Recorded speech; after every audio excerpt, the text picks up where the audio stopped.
El propósito de las maravillas de Dios es que el mundo crea, que las personas puedan tener la oportunidad de ser tocados por el poder de Dios. Vino a mi mente uno de los tantos pasajes. Después vamos a seguir hablando lo que Dios había puesto en mi corazón, pero en Hechos capítulo 19, versículo 11, porque recién estábamos escuchando cómo en el hospital casi no tenía la posibilidad, por supuesto, de acercarse a la iglesia, o que también alguna persona de la iglesia vaya a orar por la persona necesitada, porque hay poder cuando oramos unos por otros. Y cuando hay una necesidad, hay un problema, hay una lucha, hay una adversidad, y nos ponemos de acuerdo en la oración, el Señor abre los cielos y responde a la oración.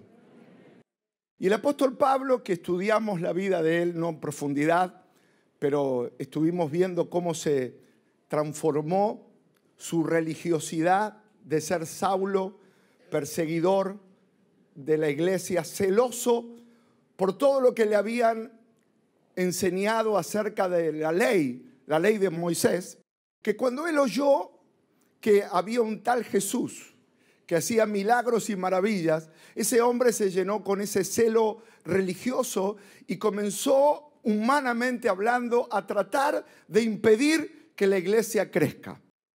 Por lo tanto, el Señor, en un momento camino a Damasco, donde él tenía planes, en Hechos capítulo 9, es apasionante la historia de la vida de Pablo, de cómo ese hombre lleno de odio, lleno de rechazo, que causaba temor en todo aquel que simplemente escuchara su nombre, porque era una persona que se gozaba cuando veía a los cristianos, algunos de ellos morir o ser torturados como mártires. Ese hombre, a causa de la oración, estamos hablando del poder de la oración. ¿Qué hacía la iglesia? La iglesia tenía que orar, no tenía otra manera de poder detener el avance de esta persecución inicial de los primeros cristianos. Entonces ellos se encerraban y oraban, y seguramente oraban para que Saulo no llegara a donde ellos estaban. ¿Y qué hizo el Señor? Hizo lo que hace hoy. Escucha el clamor y escucha la oración. No actuaron humanamente, no lo enfrentaron con armas humanas, no trataron de ver la forma de confrontar a Saulo desde el lado humano, sino desde el lado de la oración. Porque los cristianos, la mejor arma que tenemos es la oración. La mejor arma que tenemos es el perdón. Y la mejor arma que tenemos es palabras de bendición. Por eso el cristiano no sabe agredir, no sabe lastimar. Porque si uno le dice algo a otra persona cargada de sentimientos de odio, se siente mal. Porque nuestras armas no son levantar la voz, ofender a otro, insultar a otro. Eso era la antigua vida. Bueno, no están muy convencidos, pero yo le estoy poniendo la teoría, por lo menos.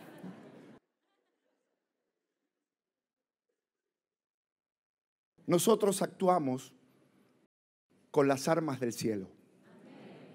Y si usted por ahí actúa humanamente y le sale la vieja persona de adentro, se queda mal. Ahora, una persona no nacida de nuevo disfruta con la amargura. Es como que está incorporado. El Señor nos sacó la amargura y nos puso el gozo del Señor, que es nuestra fortaleza. Amén. Ahora va mejor, ahora de poquito. Esa es la clave. Esa es la clave. Humanamente hablando, uno reaccionaría. Lo más fácil es enojarse. Lo más fácil es agredir. lo más fácil es devolver mal por mal. Lo más espiritual es callar y confiar en Dios, que Él está a nuestro favor. Yo no sé por qué estoy hablando, no está en mi plan hablar de esto. Entonces, cuando David tenía que enfrentar a un enemigo impresionante llamado Goliat, y que tenía una armadura y el peso total de su cuerpo con la armadura eran 500 kilos. Entonces, una de las formas rápidas que tuvo Saúl, el rey, para tratar de ayudarlo a David en vencer, le dijo: yo te presto mi armadura, te doy el escudo, te doy lo que yo uso como soldado. Y David quiso usar la armadura de otro o la forma de otro y dijo: no, yo lo voy a enfrentar con mi fe puesta en Dios. Si Dios me va a dar la victoria, no viene con la armadura de Saúl, viene con la victoria que viene de los cielos. Amén. ¿Por qué no levanta sus manos y ora conmigo diciendo: Señor, yo sigo teniendo el mismo Dios poderoso que sigue obrando maravillas, que sigue derribando gigantes, que sigue glorificando su nombre en medio de cada prueba. Amén. Entonces, ¿qué es lo único que tenemos que hacer? Es orar, creer, esperar, confiar y confiar. Y seguir confiando. ¿Y qué más, pastor? Seguir confiando. Cuando uno ve la vida de Saulo, estamos viendo un capítulo 8, capítulo 6, cuando detienen a Esteban, un hombre lleno de fe, lleno de amor, lleno del Espíritu Santo, un diácono, un servidor, un hombre que hacía bien, que estaba entre la gente para ayudarlos. Como él profesaba a Jesús, Esteban, murió, fue el primer mártir, y la prenda, la ropa que había, por supuesto, murió lapidado. En esa época no moría solo de una piedra. Imagínese una persona ser lastimada con tantas piedras que caiga muerto y herido su cuerpo. Todo ese residuo de la forma cruel en que murió el primer mártir. Y dice que antes de morir levantó los ojos al cielo y su rostro resplandecía porque estaba viendo su hogar, el cielo.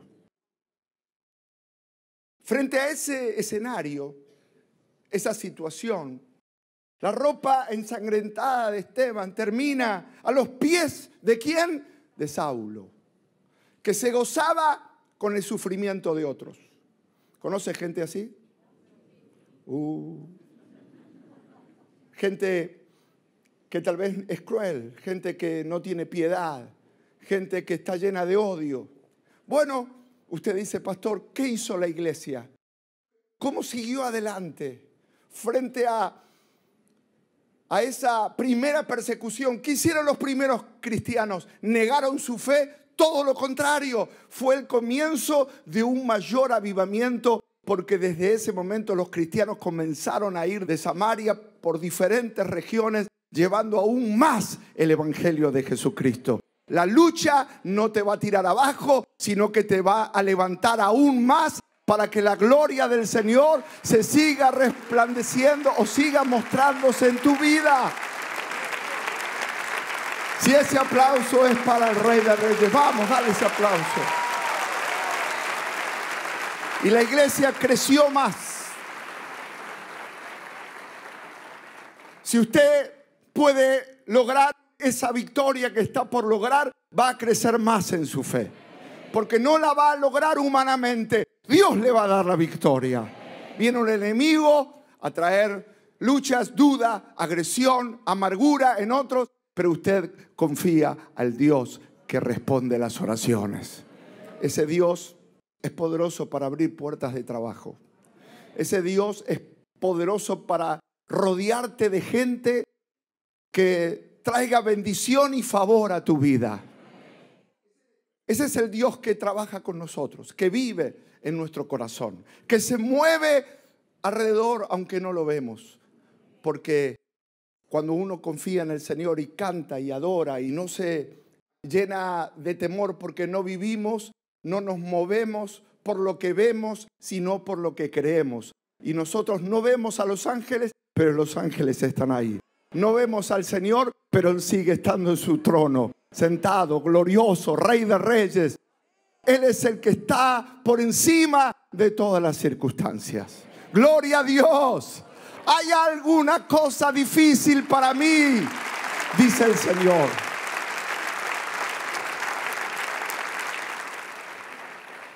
Y narrando la historia, entonces, en el capítulo 9, sorprendentemente, y yendo Saulo a la ciudad de Damasco, donde allí le esperaban una gran cantidad de cristianos para poder apresarlos, lastimarlos. Sin embargo, camino en el medio de ese hombre, pensando y disfrutando y ya como degustando lo que iba a hacer ver a la gente de Damasco cristiana ser arrestada por causa de Jesús. Sin embargo, en el medio del camino, ¿qué pasó? Se le apareció Jesucristo.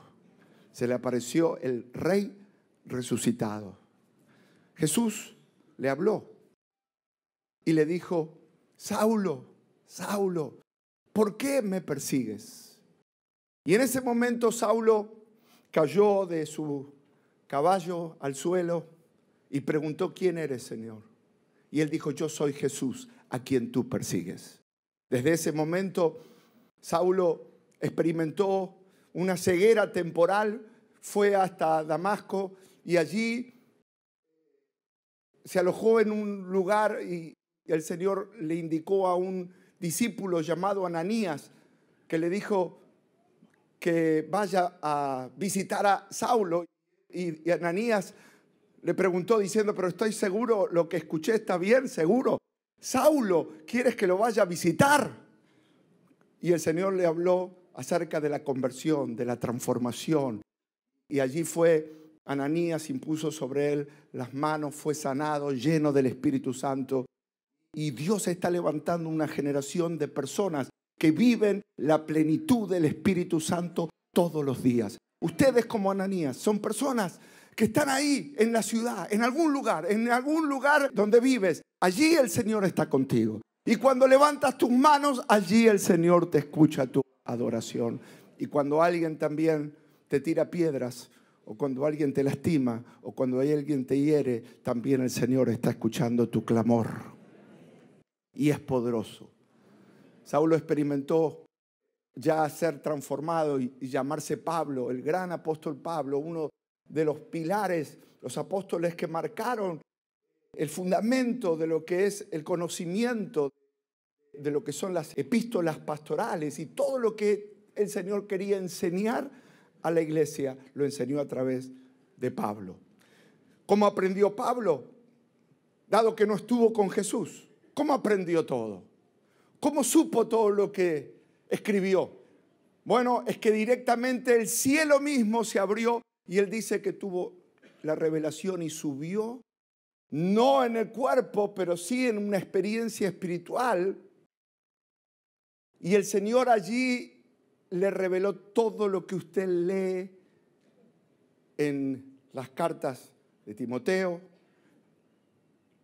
las cartas que escribió el libro de los Corintios, Filipenses. Todas esas cartas han sido inspiradas por el Señor y el Señor le mostró las cosas a Pablo para nuestra propia edificación. Nosotros hoy tenemos abundante riqueza para poder edificar nuestra fe en un mundo que se apartó de Dios. Pero ustedes y yo serviremos al Señor. Amén. Y hermanos, ese Dios que se le apareció a Saulo camino a Damasco, en el medio del peor desierto, en el medio de las peores circunstancias, cuando no había ya más cómo detener la persecución de la iglesia primitiva, el Señor estaba haciendo algo aún más grande, transformando a ese hombre y capacitándolo como uno de los mayores predicadores que tuvo la iglesia. Y ese hombre comenzó a predicar en Filipos y comenzó a ir a diferentes lugares de Asia. Y uno de esos lugares fue a Éfeso.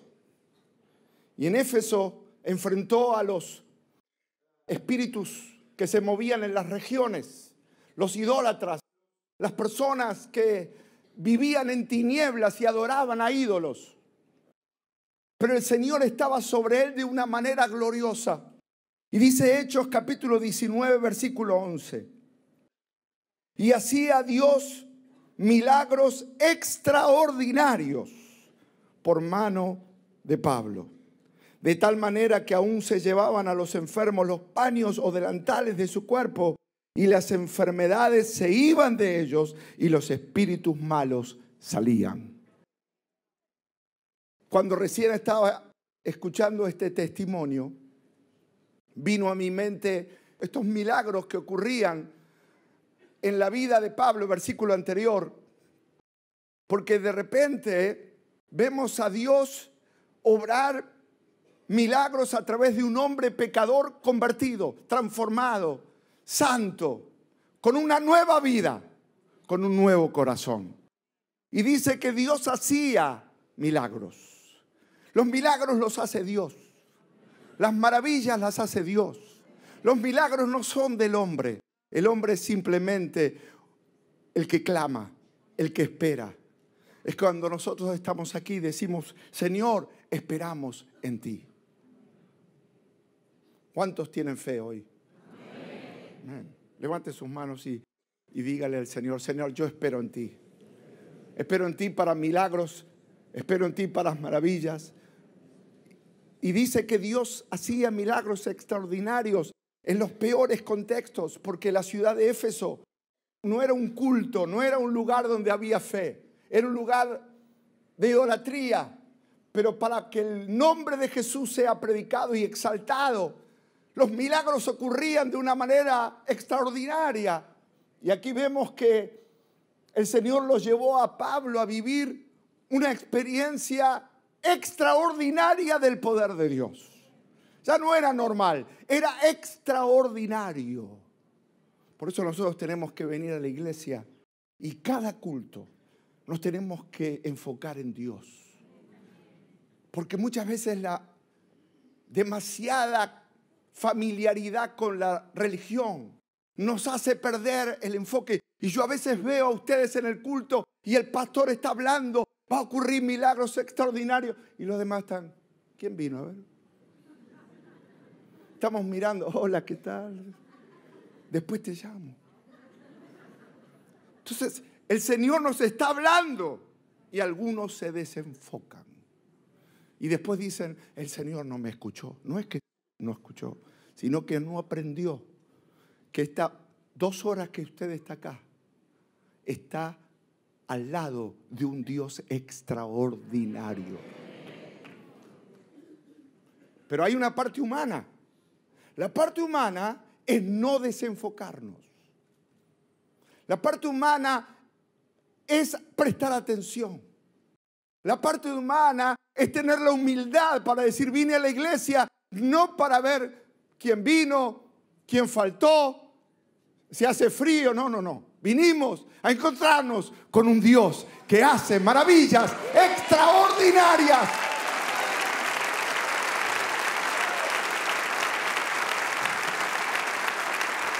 Y si ese Dios extraordinario, ¿por qué digo todo esto? Porque vimos recién la vida común de Saulo. Un hombre común, con rasgos humanos muy marcados de odio, de ceguera espiritual, de querer prevalecer humanamente frente a lo que no le gustaba. Un hombre preparado, un hombre sabio, un hombre muy inteligente en lo humano. Pero lo que lo cambió es encontrarse con un Jesús extraordinario. Por más preparación que tenga el hombre, seguimos siendo humanos. Pero nuestro Dios es extraordinario, es maravilloso, es divino. Y ese poder extraordinario de un Dios glorioso viene aquí a los corazones que se enfocan en Él, que ponen su mirada en el Señor, que no miran el dolor, que no miran las circunstancias, que no se distraen frente a las tentaciones que pueden venir, sino que esperan, que se alimentan, se edifican en su fe, esperando que suceda lo que sucedió tantas veces en la Biblia. Que ese Dios extraordinario desató su poder en muchas ocasiones. Esta es una particular que viene a mi mente justamente porque estuvimos escuchando este tipo de testimonios, y para que algunos entiendan, los que vinieron por primera vez, yo quería explicarles que esto que vimos acá ya ocurrió en la vida de Pablo. Ocurrió de no poder ir Pablo, pero aún su propia ropa que estaba usando él, al tocar a un enfermo, se sanó. Ahora, ¿eso es lo que tiene que ser siempre? No, es excepcional. La persona, para ser tocada por Dios, tiene que, sin lugar a dudas, venir a la iglesia, recibir oración. Pero hay ocasiones particulares que ocurre el milagro excepcional. No podemos hacer algo cotidiano de algo excepcional. Esto fue lo que escuchamos recién, excepcional, pero trajo ¿qué? Un alma que no conocía el poder de Dios, la trajo aquí a la iglesia para decir: gloria a Dios, el Señor me sanó. Y así el Señor te quiere ungir. Vamos, dale ese aplauso. Así el Señor te quiere ungir. En el libro de San Juan también hay otro milagro excepcional, algo que llamó la atención de los discípulos. Cuando habían, en San Juan capítulo 21, versículo 3, nos habla de una situación en la vida de los discípulos que habían pasado toda una noche, ya comenzando el nuevo día, se habían ido a pescar al mar de Galilea. En el mar de Galilea dice que Pedro le dijo a los discípulos que lo acompañaban: me voy a pescar, porque el capítulo 21 de San Juan es el capítulo final del libro que narra los últimos momentos, la muerte, el sufrimiento, la cruz, la resurrección. Anteriormente estaba la negación de Pedro, el fracaso, cuando él tendría que haber dado testimonio de Jesús y lo negó. Todo eso provocó en él una profunda crisis humana y dijo: me vuelvo a la vieja vida, me vuelvo a pescar, como la primera vez. Y se fue a pescar, y los discípulos, los otros que estaban confundidos, que se empezaron a escuchar rumores que Jesús había resucitado, pero todavía no estaba todo muy claro. Y en ese momento ellos también dijeron: vamos contigo a pescar al mar de Galilea. Y dice la Escritura que fueron y entraron en una barca, y aquella noche no pescaron nada. En el mar de Galilea, uno cuando va se da cuenta que era un mar, sigue siendo un mar donde hay pesca, donde hay abundancia, donde hay barcos que traen bastante en su red. Pero en este caso yo no sé cómo hacen algunos pescadores acá en el Río de la Plata en invierno, porque pasan toda la noche y nada pescan también, pasa lo mismo. Pero les encanta estar ahí. No sé si pasó por la costanera, están muertos de frío y están esperando algún pescadito, o que pasó por casualidad y que logre comer del anzuelo o de la carnada. pero disfrutan del momento, ¿no? Disfrutan del tiempo, con su familia, con sus hijos. Pero acá vemos que ellos pasaron toda la noche y versículo siguiente dice que Jesús, cuando iba amaneciendo, el Jesús resucitado es una de las muchas apariciones que tuvo Jesús después de la resurrección. No fue esta, hay muchas más. Dice que Jesús se presentó en la playa, mas los discípulos no sabían que era Jesús. Les hablaba de la playa y Jesús estaba en la playa y los discípulos estaban en el mar, lejos, y Él les dice: hijitos, ¿tenéis algo de comer? Y ellos le respondieron: no. Y Jesús les dijo: echen la red a la derecha de la barca y hallaréis. Entonces la echaron y ya no podían sacar por la gran cantidad de peces. Este es otro milagro extraordinario. Leímos recién, Pablo, Dios obrando milagros extraordinarios a través de su vida. Acá vemos a los discípulos que tenían sus redes vacías y que de repente el Señor aparece de golpe. Ellos no sabían que era Jesús y les dice: ¿tienen algo de comer? Y ellos, que eran expertos marineros, pescadores, que conocían el mar, le dijeron: es imposible, nada hemos pescado. Y el Señor les dice: echen la red a la derecha y hallaréis. Entonces la echaron y ya no podían sacar por la gran cantidad de peces. Ahora, acá hay algo. Prácticamente por ese testimonio me vino esta reflexión. Todo milagro hay dos componentes muy importantes. El componente es Dios y su palabra. Jesús, con su autoridad, le dice: echen la red a la derecha y hallaréis. Ahora, echar la red, uno piensa que es fácil. No, cuando ya juntan la red es mucho esfuerzo, mucha tarea, que un desconocido que no sabían quién era les diga a unos expertos marineros que vuelvan a echar la red, no era muy normal. Habían trabajado toda la noche, tenían sueños, se querían volver a casa a descansar con las redes vacías y de repente alguien le dice: vuelvan a echar las redes, lo que implica mucho trabajo y sin, por supuesto, saber que era Jesús. Sin embargo, hay un componente aquí de poder de Dios, pero también de fe. Ellos dijeron: lo vamos a hacer. Y cuando entonces dice, la echaron. Y ya no podían sacar por la gran cantidad de peces. Es como que ellos habían navegado y todos los peces los seguían ahí de abajo.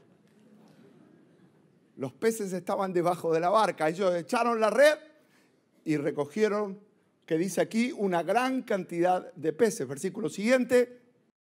Entonces aquel discípulo a quien Jesús amaba dijo, ¿qué dijo? A ver, dígalo como un gran predicador.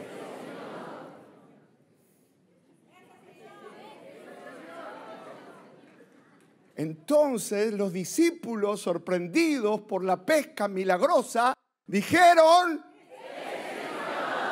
dígaselo al que está al lado suyo, que se despierte un poco.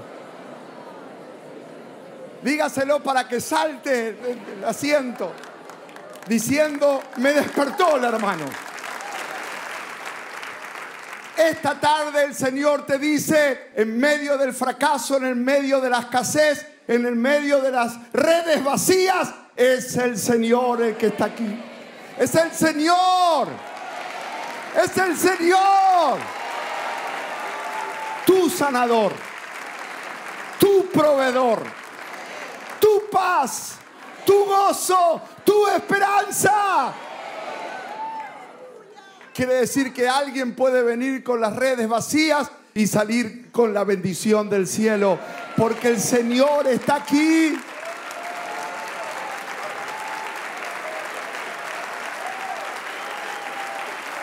Es el Señor que no ha cambiado.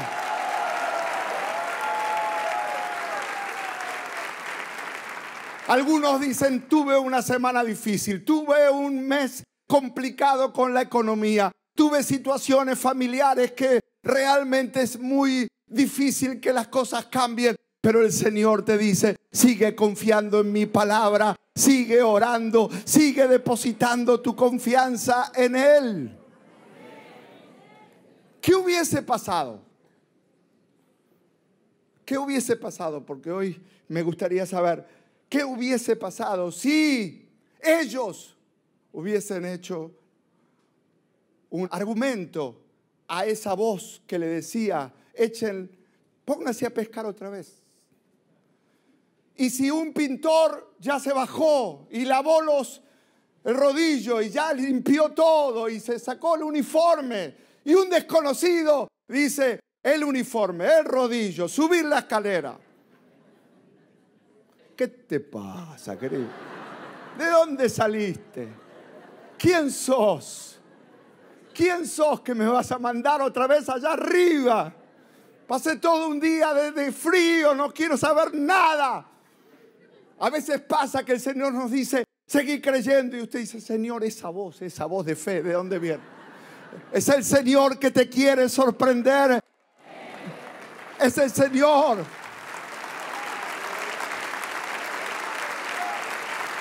Es el Señor, no hay otra. El Señor apareció en el peor momento. Y usted escuchó este sermón justo a tiempo. ¿Conoces justo a tiempo? Ahí está. Justo a tiempo, justo. Justo cuando está lavando las redes y dice una semana más, qué problema, el panorama. Pero el Señor dice, todavía sigo estando junto a ti. ¿Cómo fue? ¿Cómo fue que ellos reconocieron es el Señor? ¿Cómo? Cuando alguien habló de lejos y le dijo, echen la red a la derecha de la barca, no es que dijeron, Juan, le dijo Pedro, ¿no te parece familiar esa voz? ¿No la estuvimos escuchando por mucho tiempo? ¿No será la voz del Señor? ¿Dice eso? No, ellos no sabían quién era, pero sí obedecieron. Más allá de su pensamiento, obedecieron. Por eso digo, todo milagro siempre es igual. Está el factor divino que quiere hacerlo y el factor humano, la condición humana que dice, yo voy tras mi milagro. Yo lo recibo. Yo creo, oro. El Dios milagroso no es el hombre milagroso.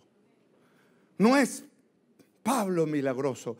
Pedro milagroso. Muchas veces se ha santificado a los hombres equivocadamente. No existe el hombre milagroso. Existe el único Dios verdadero milagroso. El único. No hay nadie que pueda hacer milagros. Solo Cristo hace milagros. Los hombres simplemente venimos acá y los formamos y los reenfocamos en Dios. Y si alguno estaba dormido cuando alguien recién le gritó, dijo, amén, amén. La depresión, la carga, la opresión nos desenfoca. Pero si vemos al Señor ahí que nos dice, cree solamente, cree. Mantén tu fe, sigue alabando, sigue congregándote, sigue siendo fiel. Es el Señor. El Señor abre los cielos, el Señor abre las puertas, el Señor multiplica. Qué fácil. Qué fácil somos para sacar conclusiones humanas equivocadas.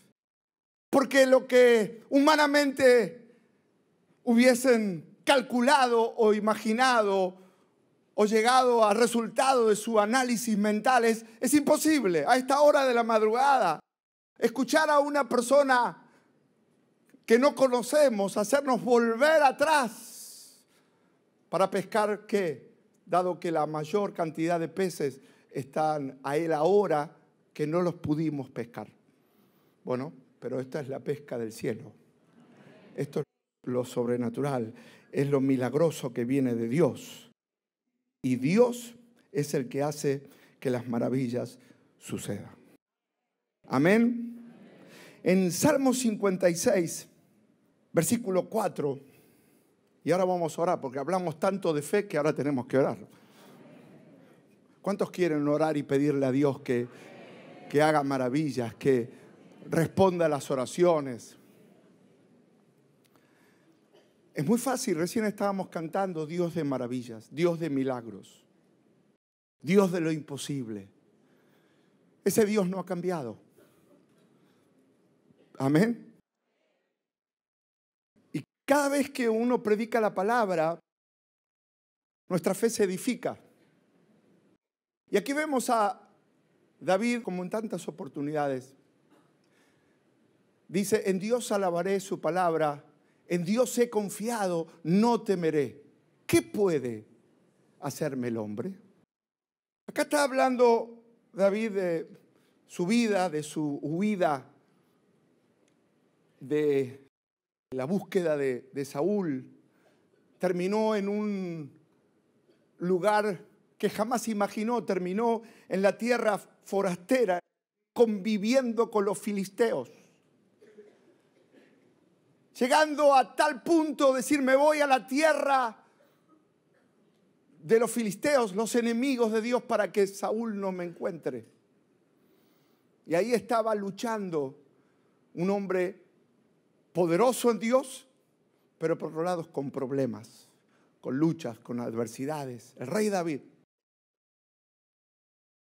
Hay otra versión que dice: esto sé, que Dios está por mí. Si podemos ponerlo en el Salmo 56, 4. En Dios alabaré su palabra, en Dios he confiado, no temeré. ¿Qué puede hacerme el hombre? Más adelante dice: ellos flaquean y caen, mas nosotros nos levantamos y estamos en pie. Más allá de todas las luchas y adversidades, alabo a Dios por lo que ha prometido. En Dios confío. Diga conmigo: en Dios confío. Y quédese con esa frase de la Biblia: en Dios confío. Cuando alguien le pregunte este fin de semana: ¿de qué habló el pastor? No, hablé más. No, esto... Pero para resumirlo, en Dios confío.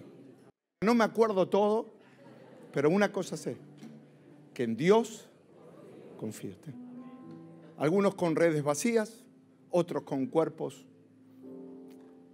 convalecientes, otros con situaciones difíciles, otros con hijos que le traen dolor, otros con conflictos emocionales, con tristeza, con depresión, tantas cosas. No sé, pero una cosa sé: en Dios confío. Y ya mis armas no son humanas. Yo no sé devolver humanamente ahora. Tengo otra manera: en Dios. Y Dios quiere hacer milagros hoy, porque es así. Y te quiere visitar. Qué hermosa reunión. Qué hermoso momento donde Dios nos habla, nos ministra. En Dios confiamos. Padre, gracias por esas manos que se levantan. Hermanos que hace años que vienen a la iglesia, Señor. Hermanos que pasaron toda su vida en la iglesia. Y yo te pido, Señor, que hoy nuestra fe una vez más llegue a tu trono de gracia, tu trono de misericordia. Pónganse en pie, por favor. ¿Cuántos de ustedes tienen una necesidad de un milagro de cualquier tipo, índole, familiar, físico, económico, todo? ¿Cuántos necesitan que Dios escuche? Señor, nos ponemos de acuerdo para que los milagros ocurran. Señor, sabemos que tú eres un Dios que sigue respondiendo a la oración. Una madre vino a la iglesia, oró por su hija que estaba en el hospital. Su hija fue sanada. Sigues siendo Dios. Sigues siendo Dios. Y yo te ruego, Señor, por cientos de personas que hay aquí, que tienen una carga, un dolor, una tristeza, una necesidad, una carga, una petición. Te pido, Señor, responde la oración. Nos ponemos de acuerdo para que este sábado a la tarde sea un tiempo donde toques cada vida ahora. Provee respuestas milagrosas. Trae salud donde hay enfermedad. Regenera los tejidos. Regenera las células. Regenera la piel. Regenera, sana. Trae corazones nuevos, hígados nuevos, pulmones nuevos. Señor, todas las fuerzas de las tinieblas no pueden detener al Cristo resucitado. Y creemos hoy que ningún poder de las tinieblas toca nuestras vidas. Reprendemos toda fuerza del diablo y lo echamos fuera de este lugar. Y declaramos salud del cielo. En el nombre de Jesús. Sanidad del cielo. Mueve tu mano de provisión. Mueve tu mano de provisión. Mueve tu mano de provisión. Provee, Señor. Provee salud. Provee trabajo. Provee puertas que se abran. Provee, Dios. Los que están pasando adversidades, defiéndelos. Rodéalos de gracia. Protégelos con un muro alrededor de ellos. Que nada los toque. Ni una manera va a tener el enemigo de hacerte daño. Aunque un ejército acampe contra ti, no temerá tu corazón. Gracias, Señor. Oramos por protección divina. Oramos por cuidado divino. Oramos por salidas divinas. Ahora, Dios, ahora, Dios, ahora. Ahora, ahora, ahora. Ahora, Señor, ahora. Gracias, gracias. Recibimos la victoria. Convierte a los que no están convertidos. Convierte a los que no están convertidos. Levanta nuevos Pablos. Levanta predicadores que hoy están en el mundo. Ahora, Señor, la iglesia ahora, por conversión, por misericordia. Gracias, Dios, gracias. Sí, Señor, sí, Señor, sí, Señor, sí, Señor. Sí, Señor, Dios de milagros. Sí, Señor, sí, Señor. Sí, Señor, sí, Señor. Levante sus manos, Señor. Y ahora te pido que todos los que están orando, todos sean bautizados en el Espíritu Santo. Mi oración esta tarde por ti es que salgas bautizado con la promesa de lo alto, restaurado.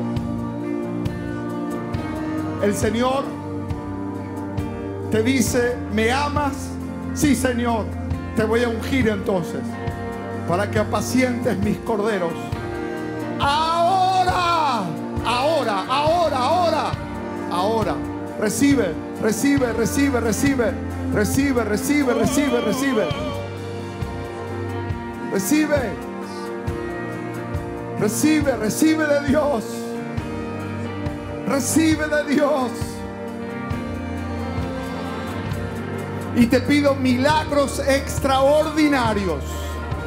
Sigan orando. Está el poder de Dios en todos lados. Recibe milagros extraordinarios.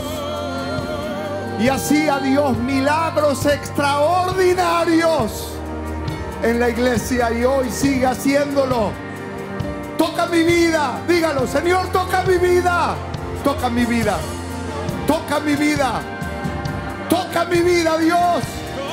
Vamos, clame, clame, clame. Toca mi vida, Dios. Toca mi vida, Dios. Toca mi vida, Dios. Toca la iglesia. Gracias, gracias, gracias, gracias. Toca mi vida. Recibo, recibo, recibo, recibo, recibo. Dios te quiere bautizar, te quiere llenar. Levante sus manos. Reciba la llenura, la plenitud, la unción, la libertad. El mover de Dios está recorriendo cada corazón. Y al salir de este lugar, Señor, toda obra de cadenas, de ataduras, caiga ahora. En el nombre de Jesús. Joven, sé bautizado ahora.